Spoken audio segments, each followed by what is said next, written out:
This week on NewsCenter, an MSU saxophone quartet performs for the county. The Space Science Center offers a star theater show for students and the community, and a fraternity on campus bikes 1,000 miles. All this and more today on NewsCenter. Good evening and welcome to NewsCenter. I'm Kyle McKenzie. And I'm Shelby Steele. This is your news for April 26, 2012. The Round County Arts Center sponsored a free concert on their lawn last Friday afternoon. NewsCenter's Cody Pierman has more. Last Friday, the MSU Saxophone Quartet performed on the lawn of the Round County Arts Center. NewsCenter spoke with Angela Traver, the Assistant Director of the Round County Arts Center, about the event. We just started this event this year. It's in partnership with Tourism in the Round County Arts Center, and it's called Noon Tunes on the Lawn. And what it is we're featuring a new musical act every week here on the Round County Arts Center lawn at lunchtime. So from noon to 1, we're encouraging folks to come down, bring their blankets or their lawn chairs and lunch, and just enjoy a nice relaxing lunch break with us and some great music. We already had we have a lot of groups from MSU. We've had the tubas today. We had the saxophones. We're also going to have clarinets. We're going to have a group for the Kentucky Center for Traditional Music, and some other local bands such as Rusted Clay. We invite everyone from the community and from the university to please come down and join us. It's a great way to spend an hour. All the bands have been fabulous. The crowds continue to grow, so we hope that it will grow. We're doing it every Friday in April and May, and we hope to bring it back in the fall as well. NewsCenter also spoke with Tyler Donathan, a member of the MSU Saxophone Quartet, about the group. We are a sophomore quartet that's been together since the fall. We're usually a competition quartet. We've competed at MTNA, JC Arriaga. We've been performers at the International Navy Symposium in Virginia and DC. And overall, we play throughout high schools and local area venues like this. The group itself composes of 4 members in the quartet: Kyle Malone, David Jupp, myself, and Isaac Blevins. And if anyone's interested, we have a recital May 6th at 5 p.m. in Duncan Recital Hall in Baird. Reporting for NewsCenter, I'm Cody Pierman. On April 19th, the Space Science Center showcased 3 presentations for its Thursday programming in the Star Theater. NewsCenter's Greg Bowen has more. For 3 years now, the Star Theater has been the host of many laser shows. Last Thursday, it showcased a few programs, including Dawn of the Space Age, which is an educational show, and 2 Pink Floyd shows, The Wall and Dark Side of the Moon. NewsCenter spoke to Star Theater Director Eric Thomas about the programs and how they are obtained to showcase here at MSU. The laser shows are part of the system that we have. It comes from a company called Audio Visual Imagineering, and they develop the shows along with the system. So we currently have about 19 shows. 4 are educational programs. A couple of them are Legends of the Night Sky, and they're geared towards young children. But then the majority of them are the music programs. Thomas says the shows have had success and has no doubt there will be more programs held at the Star Theater in the future. Reporting for NewsCenter, I'm Greg Bowen. And we'll be right back after the break with Haley Murphy and a quick look at weather. Do you need a way to find new music? Tune in to WPRC. Also hosted us Signal in the Sky, featuring new and current independent artists. Eric Riddle's Electro World, featuring dubstep and electronica. Tanner Boyd's Laugh, a great comedy show, full of laughs and gags. Derek Moore's Moorhead Metal Vault, a headbanger's delight, loud and in your face. Tyler Mullins' Bluegrass Connection, a classic experience and instrumental tradition. WPRC, great radio-style entertainment. Tune into the show, broadcasting on Channel 77, starting at 6 p.m. Also, check us out on Facebook.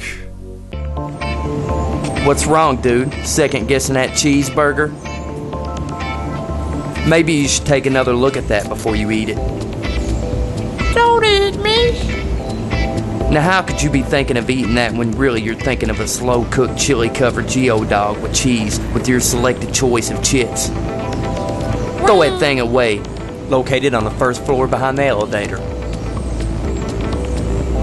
What about me? For over 25 years, the Kentucky Folk Art Center has provided the community with some of the finest folk art pieces amongst the region.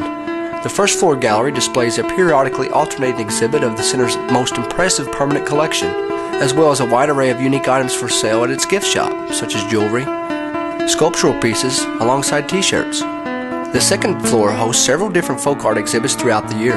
Visit the Kentucky Folk Art Center Monday through Saturday from 9 to 5, located at 102 West 1st Street in Moorhead, Kentucky.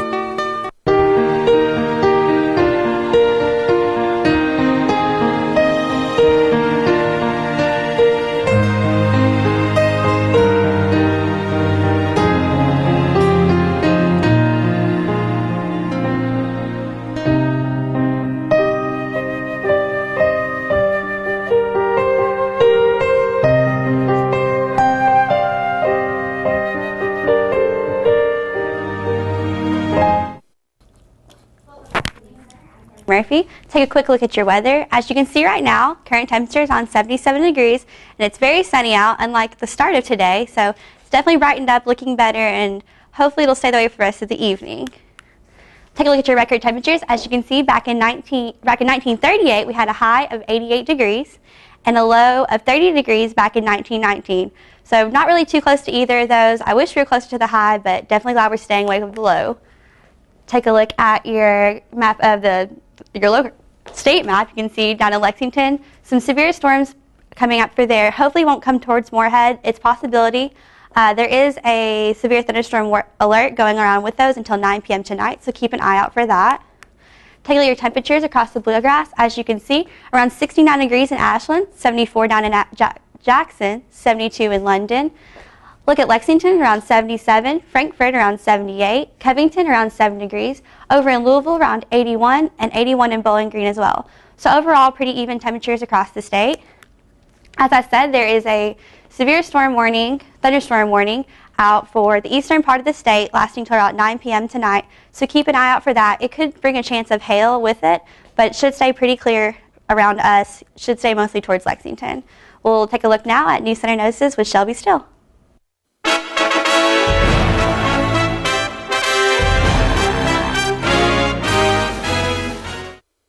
Welcome to NewsCenter Notices. This week in the studio we have Glenn Means, who is the former MSU president. Welcome to the show, Glenn. Thank you for having me. So with the elections just passed, and we also have our president election still in the running, how do you feel about the past elections and the upcoming council? Well, I feel like the council that's been elected so far is going to do a great job. You know, as we've seen, you know, we've had a high number of people sign up for the position of president, and it's a very important position. It's very demanding. You know, not only are you the SGA president, but you're a student regent, you serve on the board of regents, so that's a high quality job that deserves a lot of attention. So you have to be very responsible and very have good time management skills, because it's a very demanding job. This past election has been you know, a rocky road. You know, people are really wanting to serve, but that's a great thing. I like that it's that way, because, you know, we need an SGA election process where people want to serve their students, and that just shows that people really feel that the student voice is an important thing and they want to be a part of that. Why do you think the president position was in such a high demand this coming year? I think that the position of president, like I said, it's a very important position. I feel like that people, they want to address certain specific bodies on campus. You know, you have the Greek body on campus, the general student body. There's many different constituencies, and I feel like that many people have really wanted to step up and take a role in that and be a part of that, and to be able to spread their mission and their goals and their platform. And all the candidates so far have done an outstanding job, so I feel very good leaving it in any of the candidates' hands. Taking on this role is very strenuous, but I think all of them will do a great job. How much of an impact do you think you had made or left while you were president? Well, I think that, like I said, it has been a rough year, but I have asked the hard questions, and I think that's very important when you step into this role. You have to be able to always ask questions and question everything, because, as a student, we need to know why certain actions are being done and why they're being performed, and, I think that's a very important question, is that this past year, I think I've left the impact of, making sure that future presidents will make sure that they ask the real tough questions, and we can, as students, get the best possible outcomes for us on campus. So I feel like I've made a huge impact, but I feel like whoever the next president is next week when we find that out, they just need to continue that role and responsibility and make sure that they're serving the students. Do you think SGA will change a lot this upcoming year? Do you know what their platforms are? The platforms that I've heard so far, I think that they're going to do a great job. I've left many things that are still in progress that can be elaborated on. I feel like that they're going to do a great job with some of the platforms. Some of them I've heard is, just food services in general, working more on that, 24-hour services in the library, making sure that happens, getting another 24-hour lab started. There's just been many, many ideas that's been suggested and put out there, and I think that, the things that I've left in progress will continue, and the new ideas that I've heard, very, very outstanding ideas that are going to will be led by this new exec board. They're going to do a great job. What would you like to see SGA accomplish or finish out what you have started? I think just affording more opportunities for our students here on campus, getting more, campus involvement is a big thing. Making sure that all of our organizations come together more often. And I think we saw that this past week at the Student Choice Awards. All the organizations were under one roof, and we need to make that happen more often, not just in being awarded for their service to campus and all the outstanding things that they're doing, but bringing everybody together into one kind of event where we can all kind of work together. And I think that's something, if we can elaborate on that and make it more of a positive change on campus, that more of the people on campus will see, wait, there's more than just me on campus. There's more than just my group on campus. There's more than my Greek fraternity or sorority on campus. So I feel like that's something that they could work on, and something that I've been working on, and I've seen a big change in this year. Oh, well, that's all the time we have today. Thank you for coming on the show. We'll be right back with another look at weather with Haley Murphy and Cecil Pergram with sports.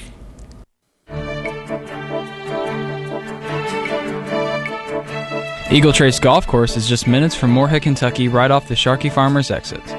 Bring your friends and family for a fun and affordable round of golf. The course features a driving range, putting green, and a special discount for MSU students. Call 606-783-9073 to arrange your tee time or group outing. Wonder if my package has come in. Sweet, it has.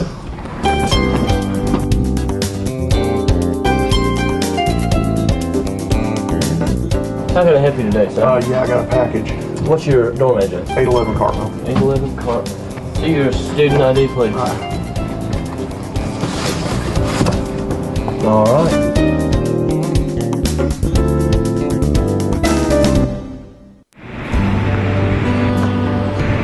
It's just one bottle. If you throw down your one bottle, then everyone will throw down their one bottle, and it will turn into millions of pieces of trash. I'm sorry, I didn't know my one bottle would turn this place into a dump. Yes, it will, and this place will lose all of its beauty.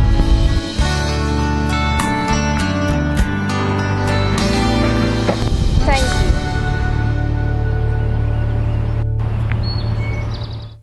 Become a multimedia production major. We provide skills development for using technology to create audio and visual messages for use in all digital media. The program is designed to help students become highly marketable candidates for careers that include radio and television production, digital cinema, narrative and documentary filmmaking, news production, and audio and video production.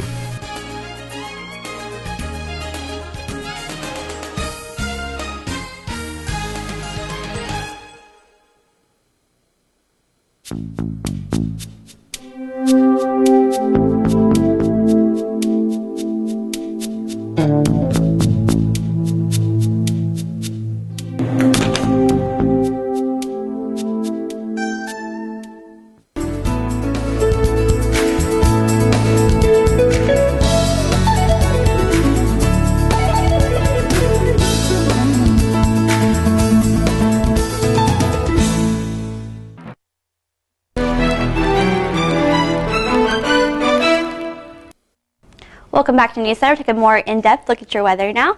As you can see, currently it's around 77 degrees, mostly sunny. Humidity is pretty high, around 61%, so it's definitely muggy and humid outside today. A little sticky walking around on campus. Winds going northwest around 16 miles per hour, so picked up a little bit, but they should settle down into the evening, hopefully, after the storms. Take a look at your temperatures across the state. As you can see, 72 around in London, 74 in Jackson, 69 over in Ashland. 77 in Lexington, over in the capital around 78 degrees, 70 degrees in Covington, 81 in Louisville and Bowling Green. So pretty even temperatures across the state, warming up, but we'll see a little bit of a cool down tomorrow and some rain coming into the weekend. Take a look at your radar across the state. You can see severe storms a little south of Lexington, kind of in eastern Kentucky as well. Some over towards us, a little below us. Should calm down across the bluegrass to the night. Shouldn't see as many storms, but as I said, there is a warning until 9 o'clock. Here's that, look at that thunderstorm warning. You can see just kind of near Jackson, between here and Lexington. Should calm down after 9 o'clock tonight, but there is a chance of hail coming with the storm, so hopefully you won't see any of that. Also, a thunderstorm down in Bowling Green, warning for that. But like I said, around 9 p.m. tonight, we should be in the clear and should stay that way into the rest of the evening. Take a look at your national radar. As you can see, kind of stormy, kind of wet all over. Storms kind of coming in this weekend. As you can see, they'll be moving towards us. So we look kind of clear right now, but it won't stay that way into the weekend. Take a look at cloud coverage. As you can see, like I said, pretty clear around us, but all the clouds over here are going to move in over the weekend, and we'll really see that pick up and bring kind of a rainy, wet week next week. Take a look at your temperatures across the nation. You can see 80s down towards Texas, so obviously a lot warmer there. They're seeing probably a lot more sunshine than we are. Cooler 60s over in California, so a little bit colder than us. 79 kind of across the state is the average, so not too bad, but like I said, it'll cool down a little bit into this evening, but hopefully pick back up next week, although the storms will come with it. Tonight we'll see clear skies after the storms end around 9 and a low of 54 degrees, so not cooling down too much, shouldn't be too bad, and stay that way overnight to bring us to a clear sunny day tomorrow, high of 64, so cooling down a little bit, but it's our last clear day for a while. Take a look at your 5-day forecast. As you can see, Friday a high of 64 and a low of 49, but sunny overall. Saturday a high of 70 but a low of 44, but with the warm temperatures we'll also see some isolated and potentially severe storms. Sunday, it's looking like a rainy, overcast day with a high of just 64 and a low of 43. Monday, a high of 77 and a low of 61, but bringing with it more storms as well with that warm front moving in. Tuesday, a high of 79 and a low of 61, and again, stormy, cloudy. It's going to be a pretty nasty week going into the beginning of next week, but should pick up by the weekend. So you guys think about the rain for the weekend? I'm not excited about it at all. I'm not excited either, but I mean, Friday, it looks like tomorrow is going to be pretty nice. So yes. We can be positive and happy about that. Yes, it will be nice tomorrow, but moving into next week, we're definitely going to see some more rain and some more storms. So keep your rain boots out and your umbrellas. So hopefully no more flooding or thunderstorms, anything like that. But we'll take it to Cecil program now with sports. Your home for the Morehead State Eagles, this is NewsCenter Sports. The MSU baseball Eagles picked up consecutive wins in their doubleheader against Eastern Illinois on Saturday, April 21st in Charleston, Illinois. Pitcher Noah Smallwood threw the Eagles' first complete game of the season in the Eagles' 13-2 victory. Smallwood was later awarded the Pepsi Athlete of the Week award for his efforts on Saturday.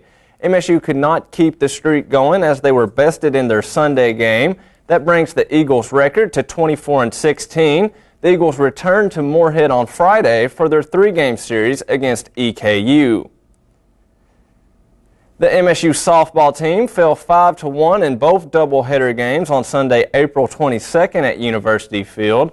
Both teams had 4 hits and 2 errors in the first game, but MSU's errors proved more costly. Junior Adrena Anderson led the Eagles with a 1-for-3 performance with an RBI, while juniors Kayla Ashbrook and Amber Riddle both added hits. In Game 2, the Eagles and the Skyhawks scored runs in the 3rd inning, tying the game 1-1. UT Martin scored another run in the 4th, 3 more in the 7th, and would never look back. This loss brings the Eagles' record to 12-31 on the season. Their next game will be in Nashville as they square off against Tennessee State at 2 p.m. The MSU Lady Golf Eagles team finished second at the OVC Championship on April 22nd through the 24th in Dixon, Tennessee. Junior Marissa Camelgarn was the medalist as she fired rounds of 72, 73, and 77 for a total of 6 over par, 222.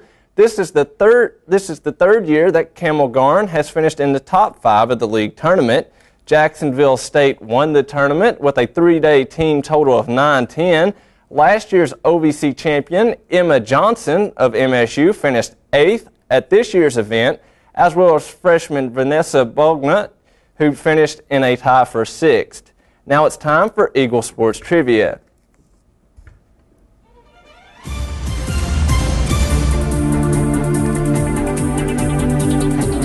What single-season school record did junior pitcher Matt Duncan tie with the Eagles series against Eastern Illinois? A, the record for most wins, B, the record for innings pitched, C, the record for strikeouts, or D, the record for saves? Haley, what do you think the answer is? I'm going to go with C, the record for strikeouts. I think Haley's reading my mind because I'd already planned on saying C. I think B for the most innings pitched. Actually, I threw a curve on y'all on this one. The actual answer is D. During the Eagles series with the Eastern Illinois, Matt Duncan tied Michael Thompson with 10 saves on the season. Duncan is just 6 saves away from the Ohio Valley Conference record for the single-season record. And the Eagles are starting to get on a roll here lately, winning 7 of their last 10 games and only giving up just under 4 runs per game during that stretch. The Eagles haven't had a winning season since 2005. I don't want to get our hopes up yet, but that's looking like, if they keep on playing this way into May, they won't be no longer thinking about a winning season, but a conference championship, their first since 1993. So the Eagle baseball program is making some serious strides after just winning 10 games this season, and we're happy to see it. We'll be right back after a break. When you're thirsty, are you going to depend on a crumpled old dollar? Remind yourself to always bring your Eagle card. Dude, you need the Eagle card.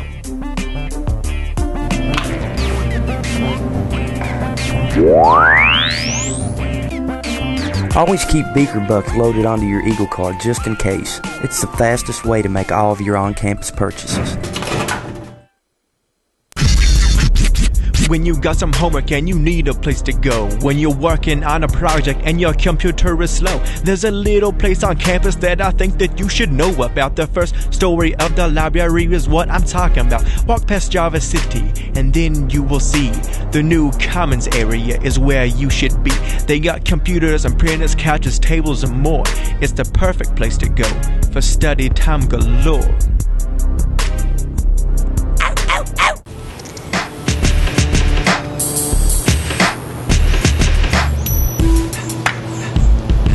Hey man, you're not supposed to be smoking on campus. Don't listen to him. It isn't like anyone's gonna know he's smoking a cigarette. That's a really bad idea. Remember, Morehead State University is a tobacco-free campus. The Morehead State University Space Science Center has been established to provide a research and educational facility with state-of-the-art laboratories for undergraduate students in space science. The Star Theater located inside functions as a classroom and public entertainment room featuring laser light shows and 3D movies. To contact the Space Science Center, call 606-783-2381. For events in the Star Theater, call 606-783-9593. Please don't throw that trash on the ground. I know someone is watching you now. Recycle man, recycle man. Please take care of all your waste in a responsible way. Recycle.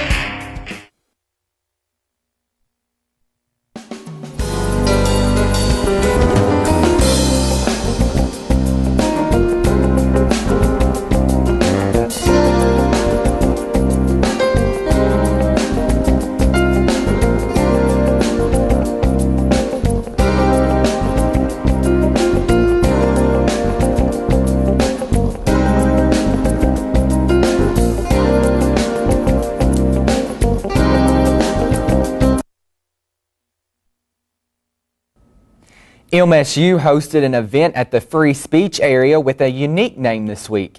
NewsCenter has more as to what the Slut Walk was really about. On Wednesday this week, the co-ed honors fraternity Phi Sigma Pi sponsored a local slut walk.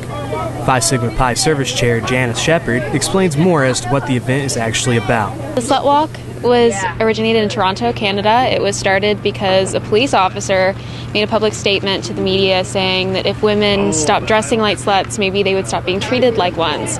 In other words, he was blaming rape victims and sexual abuse victims for their sexual assault to some extent. And people were angry, so they made the Slut Walk. It's international. It's been in New Zealand and Germany and in South America. It's also nationwide. I know a lot of college campuses do it. Usually it's actually a walk, but I figured that since classes happen throughout the day, it'd be easier if we had one location where people can stop by in between classes, or if they're waiting for class, it's something that they can become more aware about. And it seems like it's still something that's very necessary because two of my friends in 1 week, it was actually the week of National Women's Day, were sexually assaulted in this community. So I still think it's really pertinent. Rush Limbaugh's statements about a woman who wanted birth control pills covered by her health insurance was a slut. He said things like, "I'll pay for you to have sex if you send me the videos," and he called her a prostitute. Jana also explains to NewsCenter the importance of events like this and the type of message they're trying to convey to the community. I think that some women are a little concerned about being associated with the Slut Walk because they feel like slut isn't something that they want to be, they want to take back. They don't want to. I want to say to them that the Slut Walk isn't about necessarily taking back the word. It's about acknowledging the environment that we live in that allows that word to be used so continuously. There are women that I know, and men, who say things like, "She's a slut," and she was probably asking for it. I heard that this weekend in Louisville, and it made me very sad that people think that because someone has a reputation or they enjoy sex, man, woman, whatever, that they somehow encourage sexual violence against them, or that they aren't allowed to say no. And this isn't a message to the rapist, it's a message to the community that we can't keep doing this. We can't keep living in a place and creating a rape culture that allows this kind of behavior to occur, or makes the rapist somehow feel like they aren't completely responsible because a woman or a man or a child was too attractive.